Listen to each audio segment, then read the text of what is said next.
Pak, kami mau tanya perihal tindak lanjut atau mungkin tanggapan dari aksi demo kemarin Pak, yang tanggal 13 Agustus hari Rabu Pak. Dipersilakan.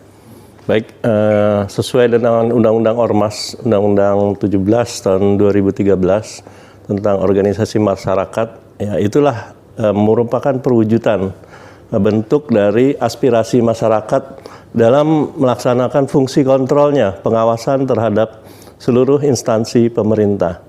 Seluruh aspirasi itu kita tanggapi, kita serap, dan semua aspirasi itu atau tuntutan itu sesuai dengan semangat Direktorat Jenderal Bea Cukai dalam rangka meningkatkan optimalisasi penerimaan negara. Nah, dalam rangka optimalisasi penerimaan negara inilah kami juga saat ini sudah membentuk tim Satgas Anti Rokok Ilegal, pencegahan dan penindakan rokok ilegal. Nah, kemudian di seluruh Indonesia setiap tahunnya, setiap bulannya itu ada operasi Gempur, operasi Gurita, dan operasi Halilintar itu di darat untuk memberantas peredaran rokok ilegal, mulai dari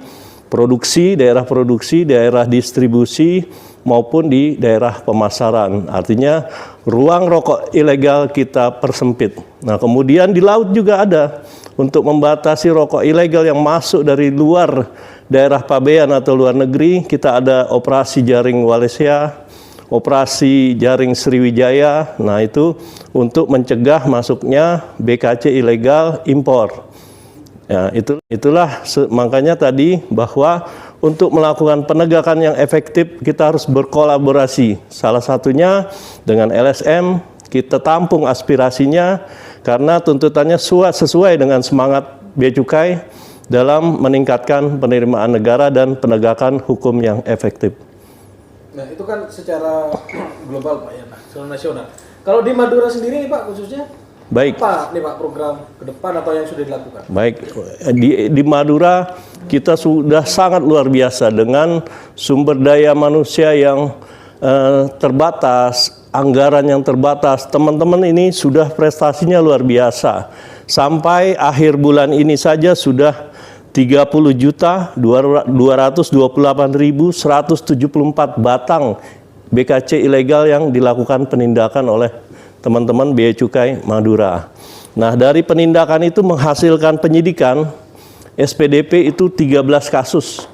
12 kasus sudah P21, artinya sudah siap tahap penuntutan. Satu kasus hari ini, insya Allah siang ini P21. Jadi 13 kasus dilakukan penyidikan. Nah, di samping itu kita ini undang-undang fiskal, artinya tidak hanya memidanakan orang. Kita ada undang-undang namanya ultimum remedium. Undang-Undang 7 tahun 2021 bahwa pemidanaan adalah upaya terakhir.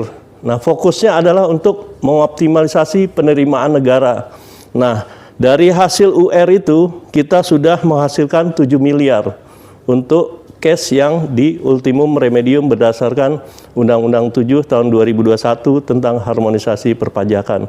Artinya negara mendapat penerimaan dari sisi penegakan hukum.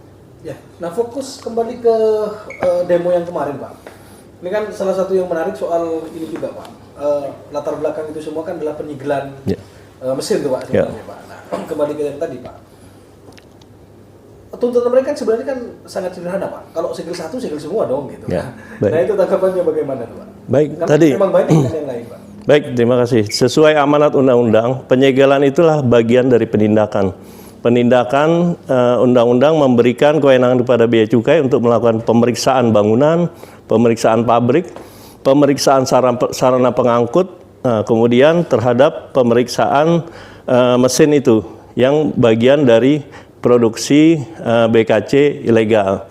Nah, semua yang melanggar bukan hanya satu, sudah banyak yang sudah kita lakukan penyegelan. Nah, outputnya nanti dilakukan pembinaan karena di sini kan undang-undang fiskal. Kita bagaimana meningkatkan penerimaan negara, bagaimana kita meningkatkan produktivitas dari produksi dari pabrik sendiri karena di Madura luar biasa. Kita harus bukan mematikan sifatnya, tapi melakukan pembinaan. Karena roda penggerak ekonomi masyarakat Madura ini bergantung dari industri hasil tembakau. Di sini supply untuk tembakaunya saja luar biasa. Artinya kalau pabrik berkembang, penyerapan terhadap produksi petani atau hasil dari panen petani dapat diserap oleh pabrik rokok. Nah, kalau pabrik rokok sudah menyerap petani, artinya pendapatan per kapita atau pendapatan petani meningkat. Harga tembakau meningkat. Kemudian apalagi kalau pabrik berjalan, kesempatan kerja untuk masyarakat Madura bertambah. Di sini yang paling besar industri di Madura adalah pabrik rokok.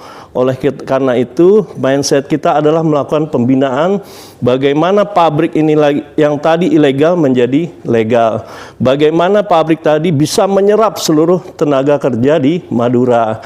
Kalau tenaga kerja terserap artinya masyarakat bisa bekerja, dia bisa menyekolahkan anak-anaknya di pondok, di sekolah, sampai ke tingkat sarjana. Artinya tingkat pendidikan masyarakat Madura meningkat. Kemudian kalau sudah situ semua terserap, sudah bekerja, artinya angka kriminalitas dapat ditekan dengan baik. Nah, itulah efek domino bagaimana Bea Cukai melakukan penegakan yang efektif, tapi di sisi lain dapat mengoptimalkan penerimaan negara tersebut. Nah, di sisi lain kita ada misi di sini dampak ekonomi. Kementerian Keuangan hadir di Madura, khususnya Bea Cukai, bagaimana kita meningkatkan kesejahteraan dan pendapatan masyarakat Madura. Tadi melakukan asistensi, melakukan mereka untuk bisa berkembang, bahkan sekarang kita asistensi sampai bisa ekspor, Pak. Ekspor dari Madura sudah ke Filipina, kemudian Malaysia, dan Timur Leste. Nah, nanti next akan ada ekspor ke Polandia atau ke Eropa. Artinya penegakan hukum di kita adalah untuk optimalisasi penerimaan negara dan membantu meningkatkan kesejahteraan masyarakat Madura. Di samping itu, industri terkait lain, industri UMKM, IKM yang terkait dengan pabrik rokok ikut berkembang, Pak. Akhirnya disitulah kemakmuran, kesejahteraan kita ciptakan dengan hadirnya Kementerian Keuangan, khususnya Bea Cukai di Madura ini, Pak. Pak, yang terakhir Pak, Ya. mungkin ya himbauan saja Pak terhadap pengusaha rokok di Madura atau apa gitu Pak, Ya. terkait agar tidak terjadi Ya. Nah, pelanggaran-pelanggaran. baik, yang di sini kan yang terekspos selama ini banyak yang negatifnya.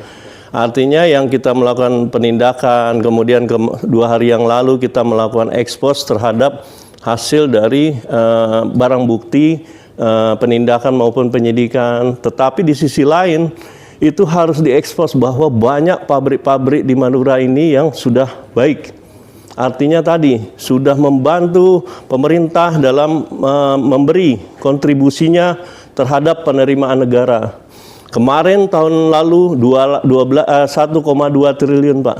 Tahun ini juga 1,2 triliun ditargetkan untuk industri rokok Madura.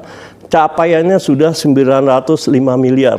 Itu kan luar biasa. Itu yang harus kita ekspos. Nah, pabrik-pabrik ini di samping kontribusi terhadap penerimaan negara, tadi memberikan kesempatan kerja, memperbaiki ekonomi Madura gitu, menekan angka kriminalitas. Nah, itulah yang harus kita ekspos bersama. Nah, kemudian tembakau Madura ini kualitasnya paling baik, Pak.